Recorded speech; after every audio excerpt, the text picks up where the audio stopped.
Para Boaventura de Sousa Santos hay cosas que no tienen solución en la teoría y sin embargo tienen solución en la práctica. Lo sabe porque la única diferencia consistente en las ciencias sociales para él es la que hay entre aquella que transforma la realidad mejorándola y aquella que la fosiliza para que los privilegios se mantengan. Ha visto en la COVID-19 una herida de época y nos dice que su curación será también un cambio de época. El virus estaba ahí desde que llegó la modernidad con sus carabelas, sus genocidios y sus avances tecnológicos. Sabe que el Estado es parte del problema y parte de la solución, y su pesimismo se esperanza cuando ve la resistencia y la creatividad de las comunidades, allí donde la cara amable del Estado no llega y donde los beneficios de la biomedicina hacen lo que hizo Dios en Auschwitz, quedarse fuera.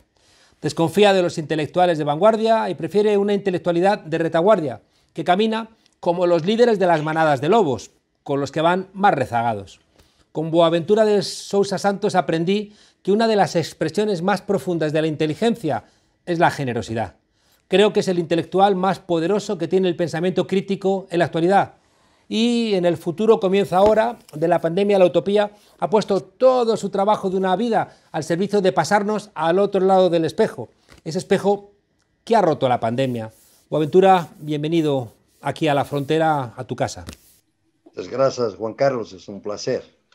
Boaventura, planteas que la era que comenzó en el siglo XVI, que empezó con la expansión colonial europea, llega a su fin. Capitalismo, colonialismo y patriarcado, basado en que la naturaleza no nos pertenece más. Sí, estoy seguro que, como decía Eric Hobsbawm, los siglos nunca comienzan el 1 de enero del primer año del siglo, sino cuando pasa un acontecimiento, un cambio que va a inscribir en las relaciones sociales, políticas y culturales de las próximas décadas. Así, por ejemplo, el siglo XIX empezó con la primera revolución industrial de cerca de 1830, el siglo XX, quizás con la Primera Guerra Mundial y con la Revolución Rusa, que impactaron todas las décadas siguientes. Y yo estoy seguro que en nuestro siglo, que ya tuvo dos crisis grandes, el 11 de septiembre de 2001 y después de 2008, 2011, yo pienso que cualitativamente es esta, la pandemia, la que marca el inicio del siglo XXI, porque va a inscribir toda una nueva relación en la sociedad en general, las relaciones sociales, a mi juicio, las relaciones políticas, culturales y también económicas.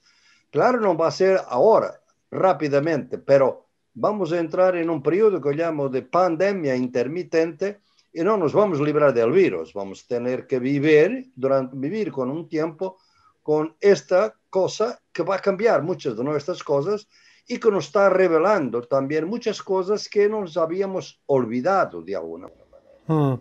Planteas que de alguna manera estábamos viviendo en un presente eterno, ¿no? Que de alguna manera estaba expresando una falta de alternativas. Y tú planteas que claro, que estamos ante un pasaje de cimientos que se desmoronan, ¿no? Que tiene que ver con esa idea que señalas de un cambio de época.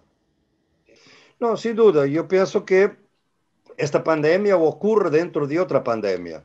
Y la gran pandemia que habíamos sufrido, por último, fue la del neoliberalismo, de que no hay alternativa. Desde hace 40 años vivimos con esta pandemia, que no se puede hablar de socialismo, no se puede hablar de una sociedad postcapitalista, postcolonial, porque es el fin de la historia, ¿no? Y a pesar de todo esto estar siendo muy criticado, el hecho es que está en los procesos políticos, en los medios, por todo lado la idea de que no hay alternativa. Entonces me parece que la primera cosa es que esta pandemia nos ha revelado que si no hay alternativa nos suicidamos. Entonces tenemos que encontrar alternativas. Pero las alternativas realmente nos obligan a recular de alguna manera, no a 40 años, pero a 400 años, a una idea que empezó realmente con el colonialismo, la expansión europea moderna, en el sentido que este modelo de racionalidad que Weber designaba como la racionalización del mundo que se impone a todo el mundo, digamos así, desde Europa, va a llevar consigo un concepto de naturaleza que es totalmente novedoso en relación a los conceptos que dominaban en el mundo entonces, y no solamente en los pueblos originarios del continente americano, en África, sino también en la filosofía antigua de India y de China. Y este concepto nuevo es que nosotros no pertenecemos a la naturaleza, a pesar de no podemos hacer nadie sin la naturaleza, pero al contrario, es la naturaleza que nos pertenece a nosotros. Y por tanto, como nos pertenece, es una propiedad, y como Locke nos decía que el derecho de propiedad es absoluto, entonces podemos hacer lo que queremos de la naturaleza. Y es eso que habemos hecho estos siglos. Yo pienso que estamos pagando el precio de todo eso. Y por eso me parece que el cambio de época está por ahí, ¿no? Claro, había como tres grandes pagadores del desarrollo y de la idea de progreso que estaban silenciados y que han empezado a gritar. Como dice Leonardo Boff, la tierra grita, las mujeres gritan, los pueblos colonizados gritan. De allí tú recuperas una expresión de Walter Benjamin cuando plantea que es que la excepción se convierte en norma. Claro, sí, sí, yo pienso que es eso, y fue un pensamiento que es curioso porque muestra bien lo que es el concepto europeo de universalismo. O sea, eso es un concepto completamente excepcional, pero que se impone, y no se impone por la fuerza de las ideas, se impone por la fuerza de las armas, ¿no? De los cañones. Y eso es que es la herencia. Sabemos muy bien que había colonialismo y que había patriarcado antes de la expansión europea. Lo que va a pasar es que vamos a tener un colonialismo moderno y un patriarcado moderno articulados y reconfigurados por el capitalismo. Y esa mezcla que nos ha traído hasta donde estamos en este momento, ¿no? Hay gente que dice que es mucho más complicado pelear ahora contra este modelo, ¿no? Que subalterniza, ¿no? a tantos sectores de la humanidad, porque se ha convertido en una suerte de sentido común. Tú desarrollas la idea de la sociología de las ausencias, donde planteas que todos esos ocultamientos son intencionales. Y planteas también que el virus ha generado una suerte de... ha levantado los tejados, ¿no? Y nos permite de alguna manera ver la fragilidad humana y desde esa fragilidad humana entender todos estos dolores que estaban al margen de nuestra percepción. No, sin duda, yo pienso que esta idea de la fragilidad humana es muy interesante en este momento porque tú sabes, ves que la pandemia ocurre exactamente en vísperas de la cuarta revolución industrial, que es una demostración de fuerza, de poder de la humanidad, que es esta cuarta revolución industrial, es la inteligencia artificial. O sea, implica una idea que los humanos tengan una posibilidad finalmente de transformar todos los problemas políticos en problemas técnicos y de tecnología. Al mismo tiempo que hay toda esta gran aspiración tecnológica, tú pasas por una pandemia que te pone en la situación de los indígenas, de los pueblos originarios, cuando llegaron los europeos, los portugueses, los españoles, los ingleses y los franceses, con la varíola, o sea, con virus para los cuales no estaban protegidos y por eso murieron millones, sabemos, La en México viruela. sobre todo, y también los Estados Unidos, lo que es hoy los Estados Unidos. Entonces, es esta mezcla entre esta fragilidad y la fuerza que a mí me impacta y que nos va a intentar mostrar que había mucha cosa que estaba ausente y que ahora se muestra con toda la visibilidad. Nosotros, por ejemplo, ni reconocíamos en el pensamiento eurocéntrico la idea de los pueblos originarios, eran todos campesinos, ¿no? Porque la idea es que si eran distintos, habría que asimilarlos. Entonces no existía. Y esto pasó mismo para el pensamiento crítico, o sea, el único, digamos, que escapó a esto en América Latina fue José Carlos Mariátegui. Los otros todos eran realmente con la idea de un cierto asimilacionismo, que hoy ya todavía no existe, pero tendremos que ver que este efecto de transparencia que la pandemia tras, además de las grandes desigualdades del mundo, son muy importantes para mirar lo que va a pasar. Y es una enseñanza. No sé si aprendemos o no, es otra cosa. No sé, no sé. Claro, tú todo el libro estás discutiendo y es parte de tu pesimismo esperanzado en la posibilidad de moldear todo ese dolor, ¿no? Pero claro, para moldear el dolor hay que identificarlo y ahí necesitamos el lenguaje. Tú insistes en que el lenguaje lo hablamos y el lenguaje nos habla, ¿no? Igual que tú planteas que este libro que has escrito sobre la pandemia te escribía a ti al tiempo que tú lo escribías. Pero señalas algo que suele estar escondido y que quiero preguntarte concretamente, ¿no? Acerca de las metáforas que la pandemia va a incorporar a nuestra reflexión. No, para mí la primera lucha, digamos, fue ir en contra la metáfora que estaba a ser dominante, que era el virus como enemigo, cuando nosotros sabemos que necesitamos de virus y de bacterias, ¿no? Y por eso no era esa la metáfora adecuada. Y por eso pensé que la otra metáfora, mucho más adecuada, sería de un cruel pedagogo. O sea, a alguien que nos está intentando de enseñar algo. Quizás la madre tierra nos está intentando de enseñar algo. Es una enseñanza cruel porque mata, obviamente, pero nos está avisando, es una alerta, nos está diciendo una alarma que nos dice, mira, si ustedes siguen con este modelo de producción, de contaminación de los ríos, de quemadas de las florestas, destrucción de los bosques, mineración a cielo abierto, destruyen los hábitats de los animales salvajes, van a tener mucho más virus. Y por eso, cuidado. Y además, él nos está diciendo una cosa que nosotros difícilmente vemos desde Pascal, se dice mucho, muy difícil ver, es que la vida humana es 0,01% de la vida total del planeta. Somos muy pequeños en el planeta como vida y nos arrogamos a destruir la vida en esta época que llamamos de antropoceno. Entonces, esta tontería, esta irresponsabilidad, me parece que ahora sabemos que si seguimos en ella, vamos a pagar un precio muy, muy alto. Yo estoy de acuerdo contigo en que igual que la Primera Guerra Mundial suministró las metáforas a buena parte del pensamiento de la época, ahí está Gramsci, ¿no?, con su guerra de movimientos, guerra de posiciones, etcétera, es bastante probable que la pandemia nos brinde metáforas para entender el siglo XXI. Pero tú alertas respecto de algo que creo que es central en el trabajo, y es que cuidado con los discursos apocalípticos, porque los discursos apocalípticos terminan, ¿no?, por paralizar. No, porque los discursos analíticos son el resultado directo, y donde está la extrema derecha también, a mi juicio, de toda esta pandemia del neoliberalismo, de que no hay alternativa, que la historia llegó a su final, etcétera, ¿no? Y esta es la gran pandemia en contra lo que tenemos que ver, y por eso hay que ver del otro lado del espejo, como decías, de ver que hay alternativas, que siempre las hubo, y las alternativas están ahí, no hay que inventarlas. O sea, las comunidades campesinas e indígenas nos han mostrado que realmente no somos, la naturaleza no es nuestra, nosotros pertenecemos a la naturaleza.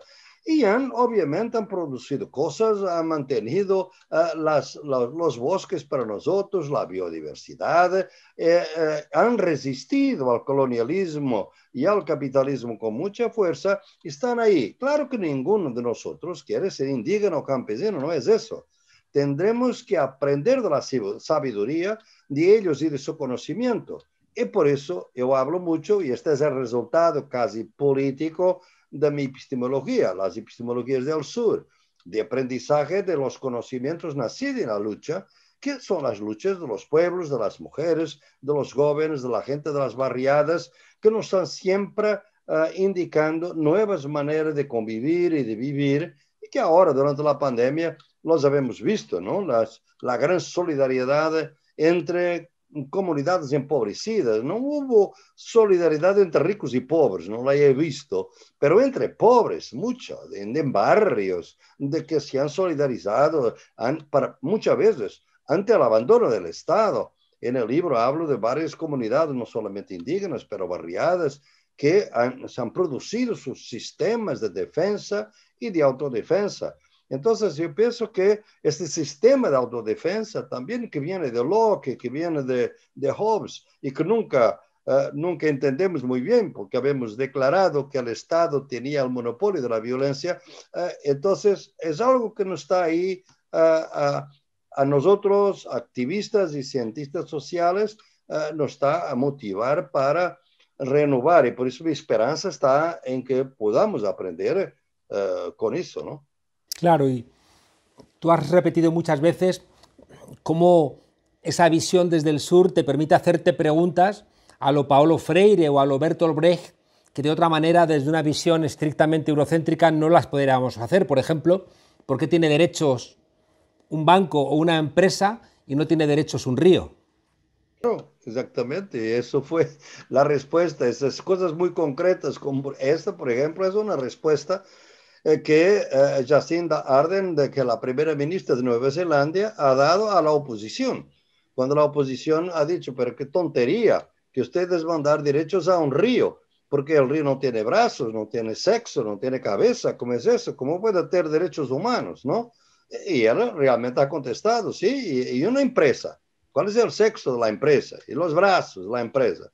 Y ficcionamos que es una persona jurídica, porque creamos la ficción que hay personas físicas y personas jurídicas. Entonces el río, por el mismo sistema, puede ser exactamente considerado como tal. Esta es la renovación que está en curso, ¿no? Es todavía, soy emergencia, lo que llamo la sociología de las emergencias, ¿no? No está consolidado nada de esto, hay retrocesos. Yo pienso que la extrema derecha es un intento de trabar toda esta energía de renovación o apropiarse de lo que va a pasar, por ejemplo, ahora con el Estado, que es otra gran novedad de la pandemia, que es el Estado finalmente es importante, ¿no? No son los mercados, ¿no? Habemos escrito por veces que el Goldman Sachs gobierna el mundo, pero viene una pandemia y la gente no pide a Goldman Sachs que los proteja, pide al Estado. Entonces, ¿el Estado es importante o no? Esto es el problema, porque muchas veces el Estado ya no estaba ahí para proteger a la gente. La gente se sintió y se siente abandonada en muchos países, ¿no? Sin duda, sin duda. Hay un capítulo donde haces un repaso de las pandemias en la historia, con tres denominaciones. Primero, violencia epidémica. ¿A qué te refieres? ¿Violencia? Epidémica. Sí, claro, la violencia es básicamente epidémica, es la idea de que cuando estas epidemias surgen, ellas pueden ser caóticas y son caóticas, pero no son democráticas nunca, ¿no? O sea, son siempre muy discriminatorias. Tú ves lo que está pasando en Brasil, lo que está pasando en los Estados Unidos o en Colombia, o sea, son los pobres y negros que están muriendo mucho más que otros. En una ciudad como São Paulo tenemos índices de letalidad o de mortalidad del virus entre 2 y 60. O sea, en barrios que son próximos, o sea, esta violencia es una otra violencia y por eso vamos a necesitar de otra forma de justicia. Hemos hablado de justicia cognitiva, social, histórica. Vamos a necesitar de justicia sanitaria, de justicia vacunal, digamos, ¿no? Que es un concepto que debemos entrar en nuestras ciencias sociales y que a mi juicio lo que está pasando hoy es una escandalosa demostración de injusticia vacunal a nivel mundial y que me parece una locura, pero si quieres podemos discutir también. Sí, ahora entramos en eso, pero digo que para mirar el papel de la pandemia en la historia señalas la violencia epidémica, luego también señalas la violencia epistémica. Esa es otra, porque no hay una sin otra, digamos así, sin las otras. O sea, la idea de que la violencia epistémica es considerar que yo tengo el conocimiento válido y el conocimiento válido es uno solo, y es la ciencia moderna, y soy yo que la produzco. Y ustedes que están conmigo en las colonias o en otras partes del mundo, o en mi barrio, en mi ciudad, o fuera de la universidad, ustedes no tienen conocimiento, ustedes tienen supersticiones. Ustedes tienen opiniones, ustedes tienen informaciones que yo puedo convertir en conocimiento. Nosotros nunca habíamos considerado que hay mucha sabiduría fuera del marco científico, académico, de pensamiento erudito. Y por eso habemos cometido esta injusticia epistémica, ha llevado a lo que llamo el epistemicidio, la muerte de conocimientos, que fue junto con los genocidios, ¿no? Esa para mí es la más tenaz y miren, no está mejorando en este momento. Yo estoy un poco receloso porque, por ejemplo, la Organización Mundial de Salud afirma que los pueblos originarios tienen su medicina tradicional, que es absolutamente crucial ahora, porque incrementa la inmunidad de los cuerpos. No tiene vacunas, por supuesto, pero tienen productos que amplían la inmunidad. Y nada de eso se habla. Hablamos simplemente con infecciologistas y virologistas, como si todo fuera ciencia moderna para todo el mundo, y no lo es. Hay otras formas que muchos pueblos están a usar de medicinas para enfrentar esta crisis pandémica. Entonces, necesitamos, de hecho, de justicia epistémica entre conocimientos. No quiere decir que vale todo, no. Como yo siempre digo, para ir a la luna necesito de conocimiento científico.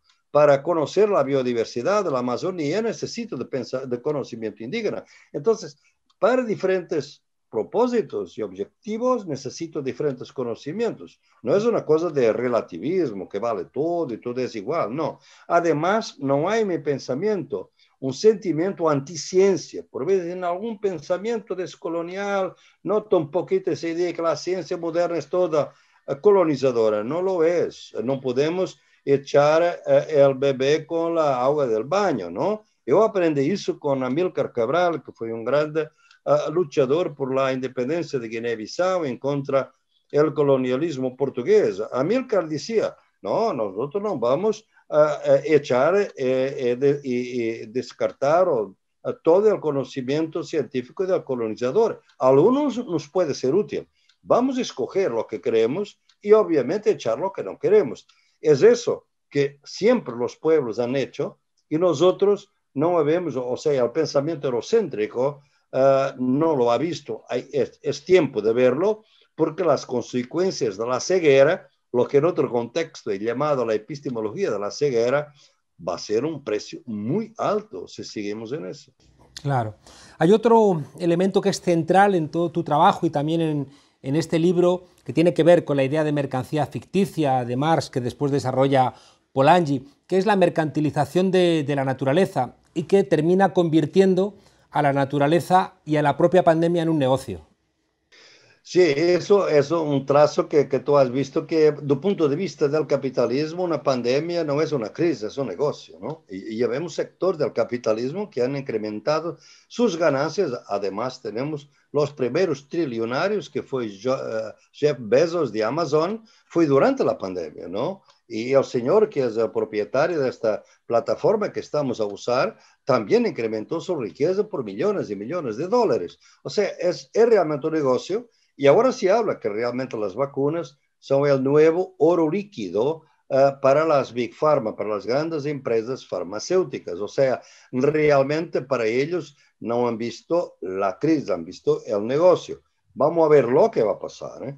Porque hay los sectores del capital financiero que piensan que van también a dominar la poscrisis. Y es muy interesante, Juan Carlos, de ver cómo el sistema financiero está, digamos, un poco en la incertidumbre, ¿no? Estos sectores que ganan, las tecnologías de economía de plataforma, que ha ganado mucho dinero con la pandemia. Están a ver, por ejemplo, acaba de salir un estudio del Fondo Monetario Internacional que prevé que va a haber mucho disturbio social, mucha protesta después de la fase aguda de la pandemia. En gran parte porque no lo dice. Pero la razón es el Fondo Monetario Internacional, porque el Fondo Monetario, que es una institución de los acreedores, va a exigir a los países que paguen las deudas. Debería haber mucha deuda perdonada, o deuda perpetua, o deuda mutualizada entre todos los países, porque la pandemia fue global. No, el capital financiero no está interesado en esto. Por eso vamos a tener un campo de disputa muy agudo. Yo no sé, en algunos contextos, si nuestras democracias van a resistir y van a ser robustas lo suficiente para los impactos de todo esto, ¿no? Claro. Y ahí, Boaventura, surge también otro elemento mal usado, espurio, lleno de trampas. Si hemos hablado durante el siglo XX de los nuevos brujos en los economistas, tú planteas que en la post-COVID también van a ser nuevos brujos los abogados, los litigios, ¿no? Todo un entramado jurídico para utilizar la post-crisis para intentar seguir haciendo negocio, en este caso a través de complicados bufetes de abogados internacionales.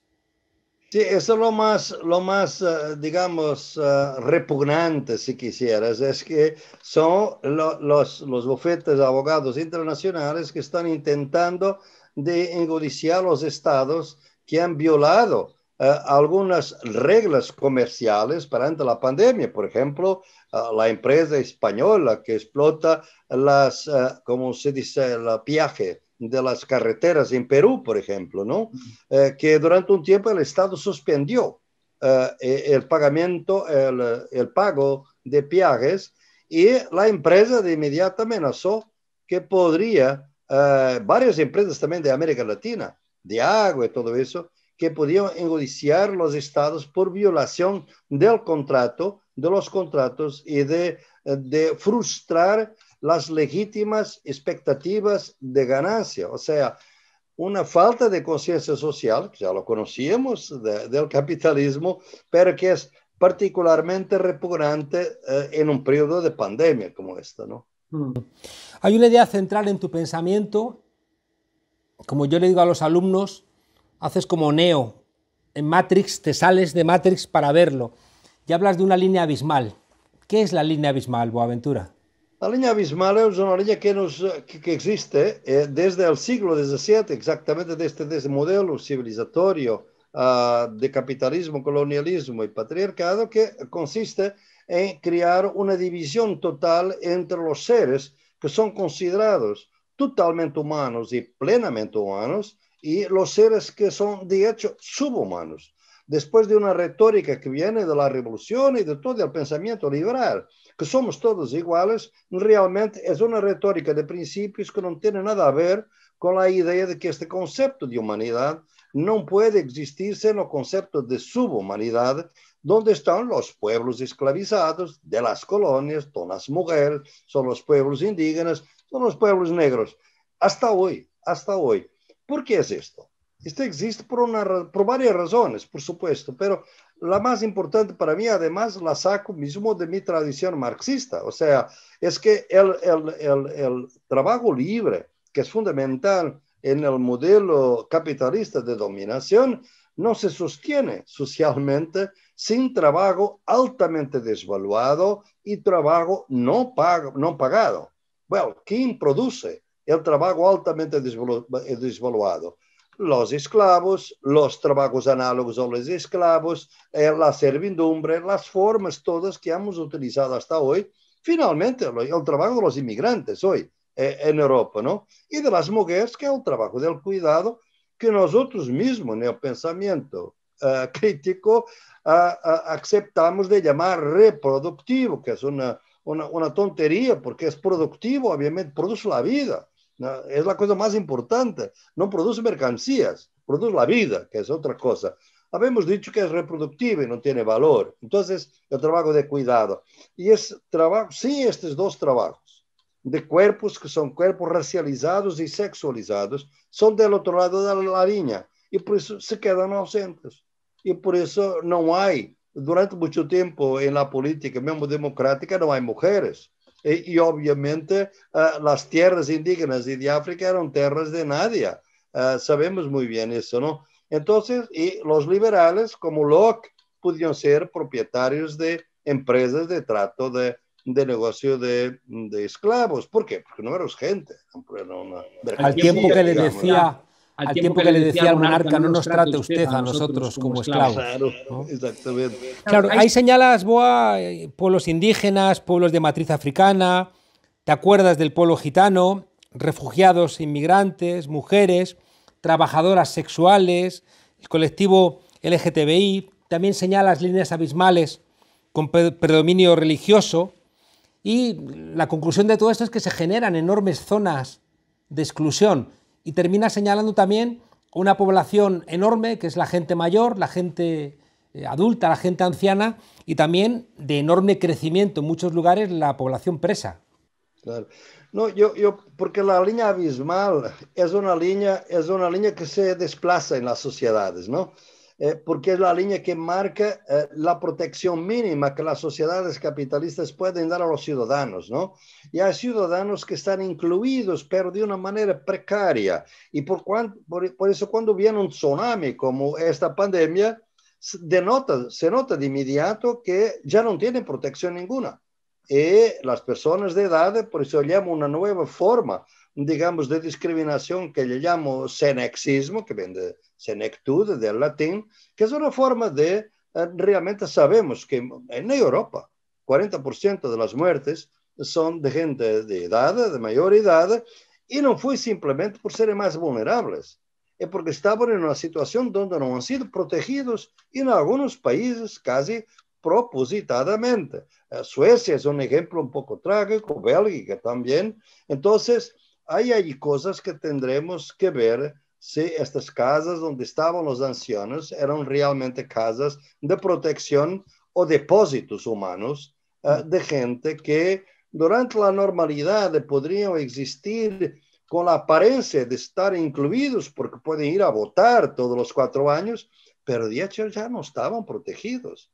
Estaban desprotegidos y la pandemia va a mostrar, como tú has visto en esta casa de ancianos, que fueron las Fuerzas Armadas, fueron a descubrir tanta gente muerta hace tiempo. Es una cosa trágica, una cosa de tragedia, y el hecho que ha pasado en Europa, ¿no? En un país muy lejos y muy subdesarrollado, muestra hasta qué punto nosotros dejamos que mucha gente pase de la línea de inclusión mínima para la exclusión total, la exclusión abisal, si quieres, o abismal. Entrevistaba recientemente a un catedrático de Historia Contemporánea, Julián Casanova, que ha estudiado la violencia en los siglos XIX y XX, y una de las conclusiones que sacábamos, Boa, es durísima, pero es todo lo que ha hecho Europa al mundo colonial, ha terminado regresando a Europa. Los campos de concentración, la esclavitud, la explotación, la depredación medioambiental, todo eso ha terminado regresando aquí a nosotros, aunque solamente fuera por ese egoísmo, debiéramos ser un poco más inteligentes aquí en Europa. Yo escribí hace un año, tú conoces quizás este ensayo donde digo el regreso del colonizado, ¿no? Claro. Y regresa a los países, digamos, metropolitanos, excolonizadores, que son, a mi juicio, siguen siendo colonizadores sobre 2 formas, el sospecho de terrorismo y el migrante, ¿no? Son las formas de cómo, porque no era supuesto en este modelo civilizatorio que las poblaciones coloniales algunas veces van a aparecer en el centro, en la metrópolis, ¿no? Y esta es la cosa nueva, cuando pasan el Mediterráneo, intentan entrar, es una cosa totalmente nueva. Montaña, los ensayos muestran que venían simplemente como circo, ¿no? Como diversión, para que la gente vea cómo son estos salvajes, etc. Ahora, venir de otra manera y cuando queremos aprovecharlos como mercancía, como migrantes que trabajan, además por veces no queriendo los padres, queriendo los hijos porque quieren asimilar los hijos. Hay una lógica colonial que está en Europa que no pasó de ninguna manera. O sea, esto pensamos que el colonialismo había terminado con las independencias. No, estamos en un periodo, a mi juicio, de recolonización. Además, están surgiendo, a ver lo que pasa ahora en Francia, aquí en Portugal, ahora con el debate sobre el colonialismo, ¿no? Y en España lo mismo, o sea, es muy difícil una rendición de cuentas porque obviamente implicaría también algunas reparaciones y pedir disculpas es fácil, pero reparar el daño es otra cosa muy más difícil, ¿no? Claro. Hay toda la discusión, ¿no?, de los historiadores con la caída de la URSS, pero bueno, ese sería otro asunto. O hay una parte en tu obra, Boa, que desde el comienzo tú señalaste con una mirada crítica, porque claro, al comienzo parece que la globalización era que todos íbamos a ir a Disneylandia, que todos podíamos consumir a través del turismo low cost de alguna manera el mundo a nuestro servicio, pero luego la globalización tú has señalado que venía también con una cara B, con una cara oscura. Uhum. No, sin duda, realmente, primero, la globalización era fundamentalmente la globalización de la capital. Nos habíamos visto exactamente cuando las luchas en Seattle, que era muy claro eso mismo, ¿no? Pero vimos que en ese entonces quizás estábamos un poquito más esperanzados porque con el Foro Social Mundial creamos la idea de que habría una globalización en contra del capital, ¿no? La globalización de los de abajo. El Foro Social Mundial surgió con esa idea. Y te digo, esta pandemia, nosotros estamos en este momento con un debate interno, te lo paso a ti porque no es muy conocido, de que estamos dentro del foro los que se quedaron, como yo, en el Consejo Internacional, para cambiar el Foro Social Mundial en 20 años después, para que sea realmente un sujeto político global, como lo es el Foro Económico Mundial de Davos, pero nosotros no somos, por una idea falsa de que nosotros somos despolitizados. Esta despolitización que surge ahora también, lo vemos por toda América Latina, esta idea de despolitizar, de mirar los movimientos sociales sin la componente política, que me parece muy dañoso y que realmente sirve los intereses también imperiales de los países, digamos, dichos desarrollados.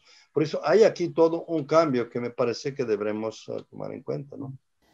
Tú siempre, a diferencia de otros intelectuales, incluso han expresado críticas, porque es muy fácil criticar al Estado, ¿no? Yo creo que es muy sencillo, ¿no?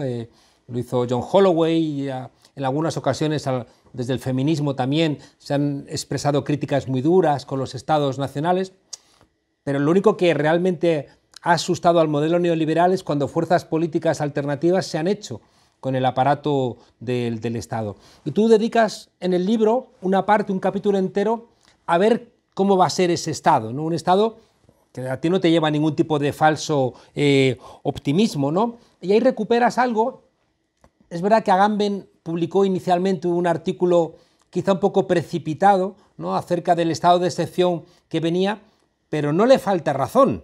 Nos hemos confinado 4.000 millones de personas y en el corto plazo yo veo mucho más factible la interpretación de Agamben de un estado de vigilancia, de un estado que trabaje a favor de la lógica neoliberal, que ese pensar deseando de Zizek, que decía que iba a venir Kill Bill a matar con 5 golpes al sistema capitalista. No, mira, me debate con Agamben, es claro, y él es un filósofo, yo soy sociólogo, es la idea de que cuando nosotros partimos la idea, que es una idea que viene de hecho, no solamente de Carl Schmitt por la izquierda, viene de Pierpaolo Pasolini, que es la gran influencia en Agamben, que es la idea de que la democracia cristiana de Italia en su tiempo, y Pasolini tenía razón, porque cuando murió había 33 procesos en su contra. Por eso no te dejes molestar bastante por los procesos, porque es una señal muy buena de la integridad de una persona cuando en estas sociedades capitalistas y profascistas en que vivimos. Y por eso él vivía intensamente esa idea. Yo pienso que convertirlo hoy es, a un nivel general nos lleva de alguna manera a una conclusión que para mí es fatal, es que finalmente no hay distinción entre derecha e izquierda, y que por eso todos los partidos de izquierda que de alguna manera colaboran en la gobernanza de los estados están también compartiendo estados de excepción. Por eso fui a analizar las diferentes políticas por esta dicotomía, ¿se protege la economía o se protege la gente? Yo he visto diferencias. Y los gobiernos de derecha siempre han dicho, protege primero la economía, después la vida. Reino Unido, India, Estados Unidos, Brasil, Colombia. Los otros gobiernos, es cierto que hubo mucha muerte, en Portugal, en España, mismo en Italia, todo eso, pero hubo por lo menos una conciencia que había que proteger la vida. Claro que para mí, como un socialista anticapitalista, para mí la vida debía estar siempre primero, y no solamente durante la pandemia, pero al menos, ¿no?, que se considere que hay que proteger la vida y también los empleos, etcétera, etcétera. Entonces, me parece que hay diferencias que es necesario manejar. Claro que si la tendencia más amplia va a ser en el sentido de más estado de excepción, lo veo emergiendo, lo veo. Pero quiero analizar porque no puedo pensar que el Estado portugués es la misma cosa que el Estado de Bolsonaro en este momento en Brasil. No lo es. ¿Son dos estados de excepción? No, no son. Y nosotros sabemos que el imperio hace la diferencia.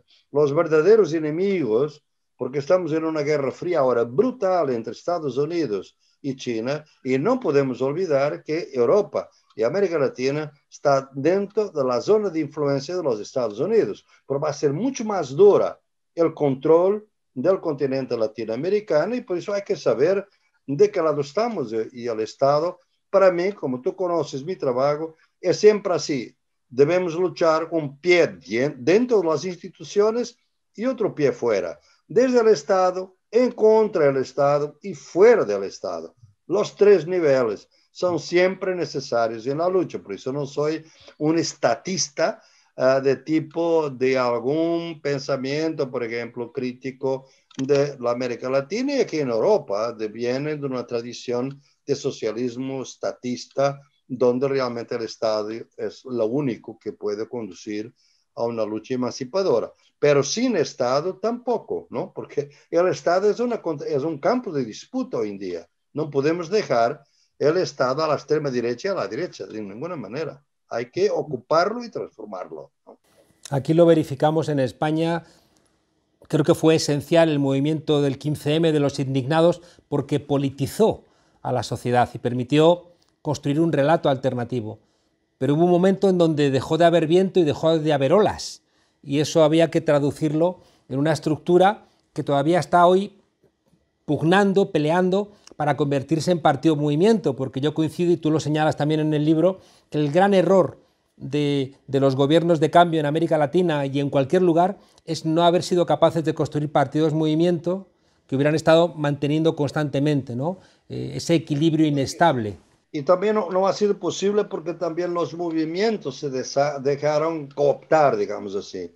Yo pienso que cuando un gobierno un poco más de izquierda o de centro izquierda llega al poder, es absolutamente normal y lo fue en muchos países que líderes de movimiento llegan al poder, pero es necesario que los movimientos ellos mismos no van a perder su autonomía e independencia, ¿no? Porque tienen que seguir luchando por su autodeterminación y evitar a todo momento la cooptación de los partidos, porque sabemos que realmente ellos van a estar dentro de límites, de restricciones, porque la matriz del Estado es capitalista, es colonialista, es monocultural y tiene obviamente hoy en día una estructura imperial del capital financiero, que sea de los Estados Unidos, que sea de China.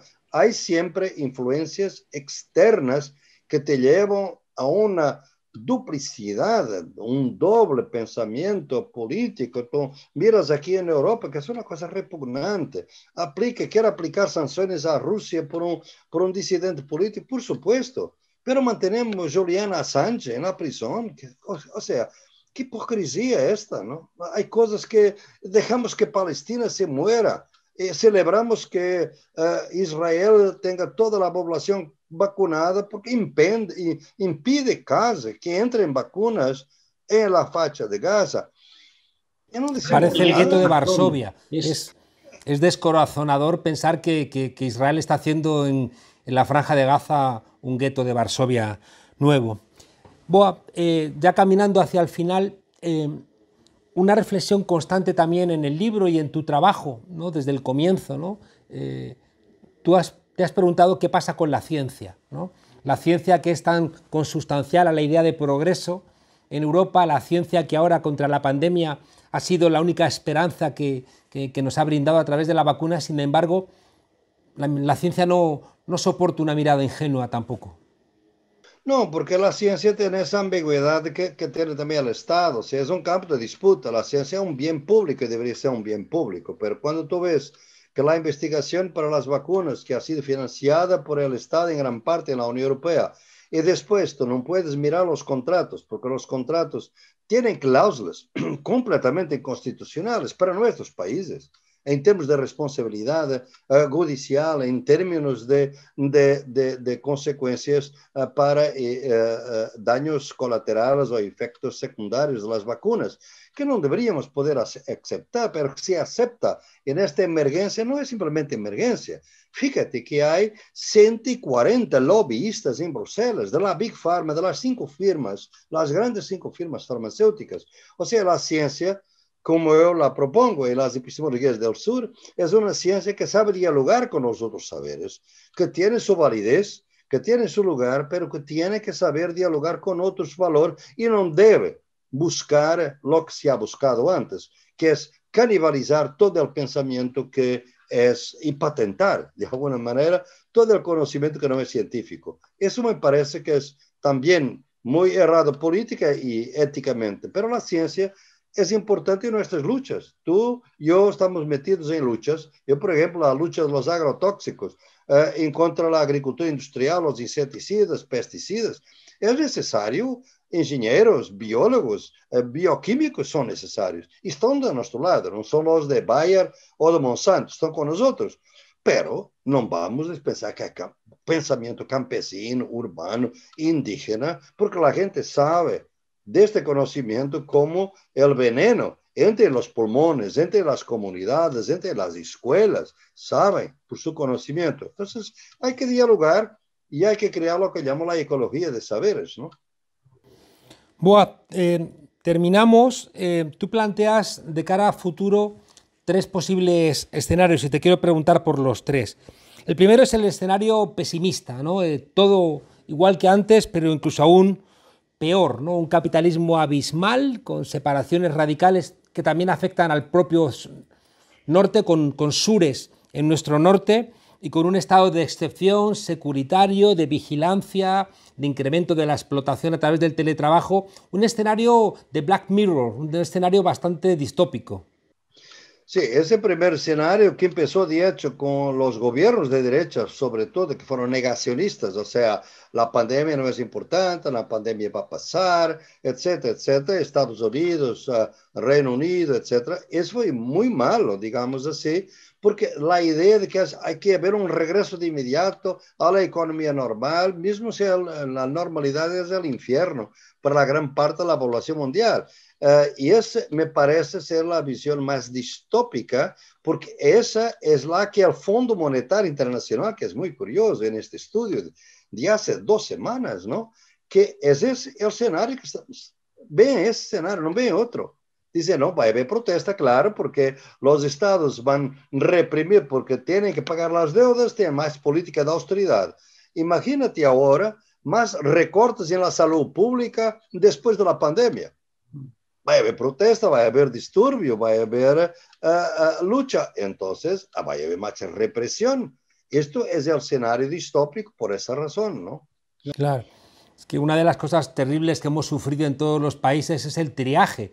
Es decir, los médicos teniendo que decidir, la gente mayor de 60 años, que no pase a la UCI y los dejáis, que se mueran, ¿no? Claro, eso es terrible cuando ha ocurrido, pero que encima lo diseñes como una estrategia, que hagas de ese planteamiento una política pública, yo creo que los pueblos no lo van a tolerar. Yo espero que no, porque eso es lo que llamamos el darwinismo social y que tiene, como tú sabes, hay una especialidad en la medicina que tiene que aceptar esto. Llamamos la medicina humanitaria. Es la medicina de los médicos que están en frentes de lucha, por ejemplo, en guerras, en el Medio Oriente, donde muchas veces no hay productos suficientes y hay que escoger. Y eso se creó una especialidad. El problema es de nuevo el regreso del colonizado, Juan Carlos. Es que ahora con estas pandemias muchas de esas estrategias van a entrar dentro del centro. Y eso nos obliga a cambiar. Ahora es realmente repugnante, es terrible, porque ahora lo vemos en nuestras sociedades. Antes no lo víamos, porque estaba en Yemen, estaba en Irak, estaba en Siria. Ahora lo vemos.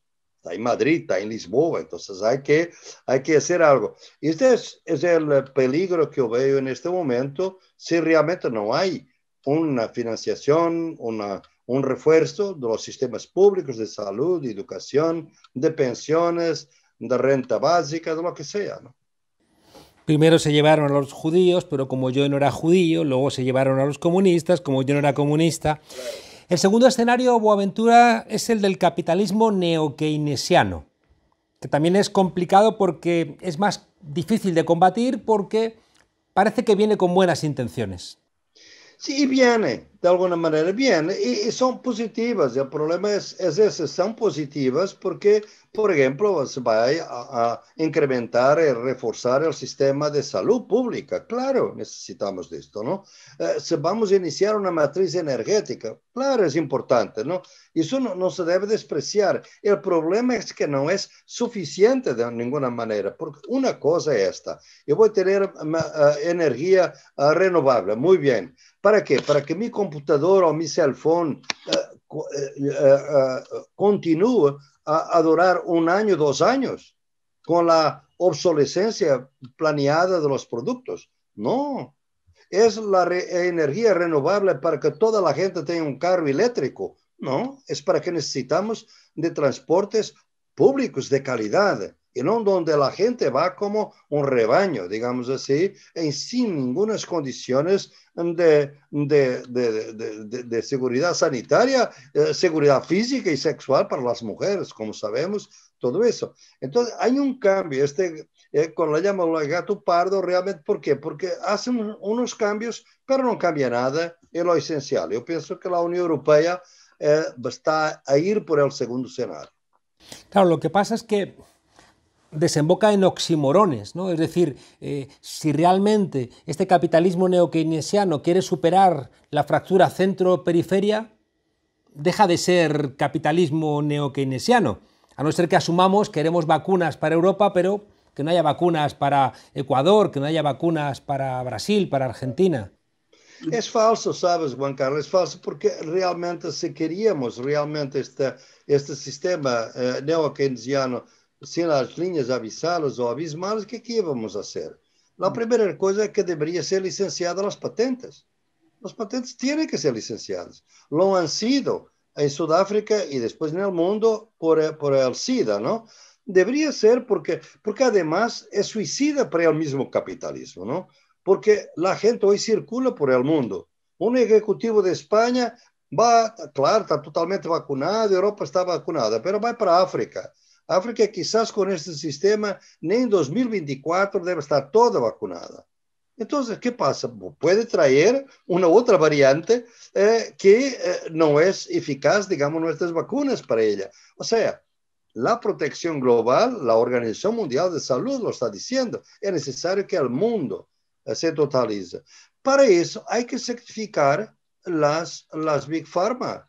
Y pues lo que me impacta es que son países como Eslovenia, como Hungría, sobre todo Hungría, que no soy muy simpático con este gobierno, que decide violar la obediencia a la Unión Europea y va a comprar la vacuna rusa. En Europa no podemos. Y en Argentina es curioso que estos negocios son brutales. La vacuna de Sputnik es producida en Brasil, los brasileños no están autorizados, son los argentinos que están a tomar la vacuna producida en Brasil. Negocios muy oscuros, ¿no? Y esto no es neo-keynesiano, es distribuir la muerte de otra manera. Y todo esto, Boa, desemboca en otro de tus conceptos centrales. Todo esto, cuando se hace evidente, genera respuesta popular y por parte del establishment se contesta con violencia y aparece la idea del fascismo social.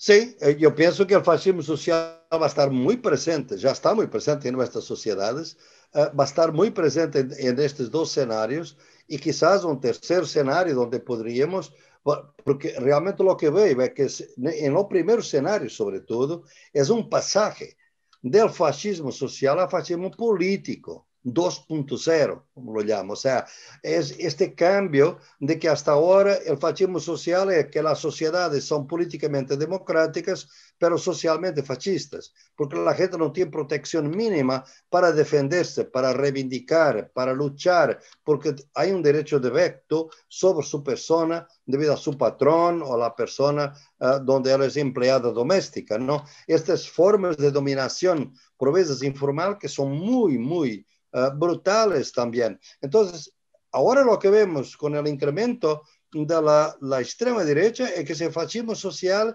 quiere pasar a político, ¿no? Y eso lo vemos con mucha preocupación porque el movimiento ya tiene los dos elementos del fascismo, que es glorificar la violencia política y promover el odio del discurso, el discurso del odio. Son los dos. No promueve directamente la dictadura porque por ahora son partidos democráticos que tienen que luchar dentro de la democracia. Pero cuando llega al poder, no lo ejerce de una manera democrática, ni van a salir del poder de una manera democrática. Mira lo que va a pasar en Brasil si Bolsonaro, mismo perdiendo o ganando, o lo que va a pasar si pierde por poco. Va a contestar de inmediato los resultados. Y sé que es lo preocupante ahora, ¿no? Como hemos visto con Trump en Estados Unidos. Y la última Boaventura es la optimista, socialismo barbarie, que es un poco la que tú crees que hay que trabajar para ella. No, ahí esa para mí es la única racional, es la única positiva que da una esperanza a la humanidad y no simplemente a nuestra manera de estar en el mundo, para toda la madre tierra, toda la naturaleza. Y claro, no podemos pasar de ella a este otro modelo de un día al otro. Por eso yo dedico el último capítulo del libro a la transición. Son una transición de décadas, no es ahora, no vamos... Si un país depende del petróleo en su economía, de la agricultura industrial, no puede terminarla de un día al otro. Pero vamos a iniciar una transición con esta idea de que este modelo llegó al final. Y si tuviéramos dudas, basta ver cómo el neoliberalismo, ante esta situación, no ha resuelto para nada ninguna cosa. En cuanto Trump decía, mira, los chinos que produjeron el virus, los médicos norteamericanos estaban ansiosos para que llegaran mascarillas, ventiladores y guantes de China, porque los Estados Unidos no los producía. O sea, yo pienso que este cambio de época, a mi juicio, que tiene que iniciar una transición a un marco que debe ser postcapitalista, postcolonial y postpatriarcal. ¿Cómo vamos a hacerlo? ¿Dónde hay consenso ya? Por ejemplo, nos deberemos empezar la transición energética, por supuesto, muy importante, y esperamos que sí. Sabemos ahora que la inversión en servicio público va a ser muy difícil para los estados volver a la idea de que la salud es un negocio. Porque cuando es un negocio no protege a nadie. Y nos vamos a estar con la pandemia intermitente. Entonces, vamos a empezar por pequeños pasos, pero a camino de un otro modelo civilizatorio, donde quizás, por ejemplo, no sea tan loco como es ahora, que yo, como muchos antes, tuvieron que salir de la ciudad para se proteger. Entonces, la ciudad es progreso. La sociedad es mucho más avanzada que el mundo rural, porque cuando viene una pandemia, quien me protege es el campo y no la ciudad. Porque muchas ciudades de nuestro tiempo son invivibles. La Ciudad de México, a São Paulo, Dios mío, Bogotá, tú las conoces como yo. Es imposible, claro. Las ciudades tienen que tener más elementos del campo y el campo tiene que tener también más elementos de la ciudad, por ejemplo, Internet. Aquí mismo en Europa, nuestros niños y ahora están en casa con la teleescuela, tienen dificultades cuando están en el mundo rural porque la Internet no llega con fuerza a la parte rural. Entonces, vamos a iniciar una transición. Es mi esperanza, como sabes, soy un optimista trágico, no estoy pensando que vamos a llegar rápido, pero me parece ahora, cuando yo veo, por ejemplo, que muchos estados estaban hablando de soberanía alimentaria. Juan Carlos, hace un año, 2 años, quien hablaba de soberanía alimentaria era la vía campesina, eran los campesinos del mundo. No, el Estado, nadie hablaba de soberanía alimentaria. Ahora sí, porque si tu país no es soberano de un punto de vista alimentario, viene una crisis pandémica, cierran las fronteras y tú no tienes que dar de comida a tu gente. Entonces, hay algo de cambio acá, pero vamos a ver lo que va a pasar. Hay que confiar y pensar que la historia tiene mucho más paciencia que nosotros. Podemos lo incorporó a su programa de gobierno, soberanía alimentaria, soberanía energética, tomándolo de estos pueblos del sur. Hay un cambio que me parece que es telúrico cuando dejamos de hablar de revolución y empezamos a hablar de transición. tengo la sensación de que esa idea newtoniana, mecánica de la revolución, ¿no? Donde nuestro mundo es una mierda, hay un mundo imaginado maravilloso después de la revolución y el partido fractura el presente para conseguir que venga ese mundo alternativo. Y parece que vamos aprendiendo con el ecologismo paso a paso, vamos a buscar las grietas. Tú señalas en el libro, en lo que venga va a haber muchos rasgos de lo que existe actualmente, y pensar en términos de transición igual nos quita un poco de épica, pero también yo creo que es mucho más seguramente inteligente y eficaz. Mira, para mí la revolución es un punto de llegada, no es un punto de partida. Yo pienso que vamos a llegar a camino de una revolución, porque es una revolución donde ser por la revolución y ser en contra revolucionario va a estar básicamente en esta idea de que nosotros pertenecemos a la naturaleza y la naturaleza no nos pertenece. Al final, esto será una revolución. La revolución es el punto de llegada. Aquí, si tú quieres, hay una inspiración también de André Gorz, de las reformas revolucionarias. O sea, es una transición para no quedar como la socialdemocracia europea, que es para realmente como la tercera vía para dar un rostro humano al capitalismo. Eso no es eso que estamos. Estamos a intentar de ser, y es eso que estoy en lucha ahora en el Foro Social Mundial.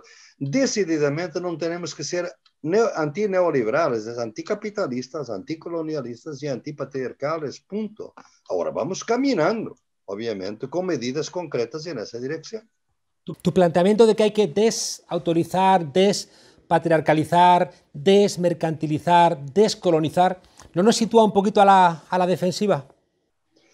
Sí, esta es desconstructiva, tiene razón, pero realmente es la manera de mostrar que ese es un momento, porque tú no desconstruyes sin traer una alternativa. Y tú tienes razón en eso. Claro que no hay otra manera de nombrarlos en este momento. ¿Por qué? Porque nosotros sabemos muy bien lo que no queremos, pero no sabemos tan bien lo que queremos, de hecho, ¿no? A nivel epistemológico, ya no hablo, por ejemplo, yo pertenezco, en mi juicio, de una gran familia, y tú vas a ver en un libro que estoy escribiendo que muestra que hay una gran familia de estudios descoloniales, postcoloniales. Las epistemologías del sur están ahí. Ahora, ¿por qué razón es que yo hablo de epistemologías del sur y no de descolonial? Por varias razones. Por supuesto que no voy aquí ahora a entrar en detalle, porque no es simplemente descolonizar, es descapitalizar, etcétera, etcétera. Pero es también porque yo estoy harto de la inercia de las ideas muertas. O sea, nosotros hemos criticado mucho de este modelo, pero no hemos encontrado las alternativas. Como no las veo a un gran nivel, yo tengo que empezar por una transición que tiene tres formas, como tú has visto en la sociología de las emergencias: apropiaciones contrahegemónicas, zonas liberadas, ruinas, semillas. Son tres formas donde veo de que está a emergir por diferentes partes de una manera pluridiversa, plurinacional, con grande diversidad, pero un sentido que es en el final es anticapitalista, es anticolonialista y ni siempre es antipatriarcal, pero tiene que ser también antipatriarcal.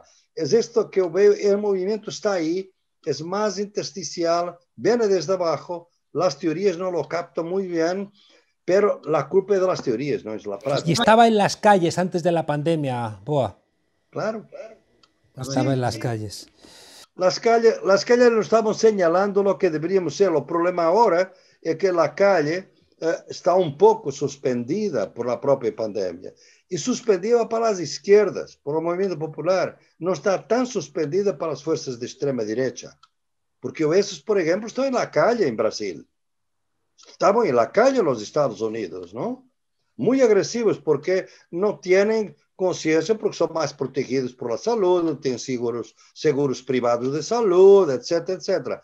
Entonces, vamos a recuperar la calle, porque sin calle, y la calle no es un monopolio de las izquierdas, del movimiento popular, tampoco, si no hay presión desde abajo, los gobiernos, mismo progresistas, van a rendirse a las fuerzas globales. En la calle son las baterías que mueven a los gobiernos. Boaventura de Sousa Santos, el futuro comienza ahora. Boaventura ha visto en la pandemia otra vez cómo la condición humana expresa lo mejor y lo peor en este tipo de escenarios. Y Boa, si te parece bien, a mí me gustaría terminar esta entrevista clase dedicándosela a tu buen amigo Eric Olin Wright, que decía que cuidado con las promesas de los intelectuales, y por eso yo creo que toda esa voluntad, ¿no?, de ser intelectual de retaguardia, para que las expectativas no sean tan desmesuradas y así las frustraciones no sean paralizantes. Absolutamente, Juan Carlos. Es una idea, te agradezco mucho porque ahora estuve en las reuniones de la Asociación Internacional de Sociología que reunimos la semana pasada y realmente estuve en varias sesiones en homenaje a mi querido amigo Eric Olin Wright, y con quien trabajé bastante, digamos, a lo largo de los años, somos muy amigos, y es eso. Para mí, más todavía que para Eric, para mí cuando las cosas no van bien, normalmente no es la práctica que está errada, es la teoría. Por eso es que quiero ser un intelectual de retaguardia, porque hasta ahora, siempre que había error, los teóricos siguieron pensando lo mismo cuando la práctica desdecía todo lo que estaban diciendo. Pero la teoría estaba aislada de la práctica. Por eso es que al final de su trayectoria, Eric Olin Wright vino con las utopías reales. Y si tú miras, es por ahí también que estoy siguiendo en esta propuesta y estamos ahí y es muy interesante de verlo ahí recordado, es muy bueno. Boaventura, muchas gracias, un placer y nos vemos en las bibliotecas y en las calles. Un fuerte abrazo. Muchas gracias, un abrazo para ti, un abrazo, chao.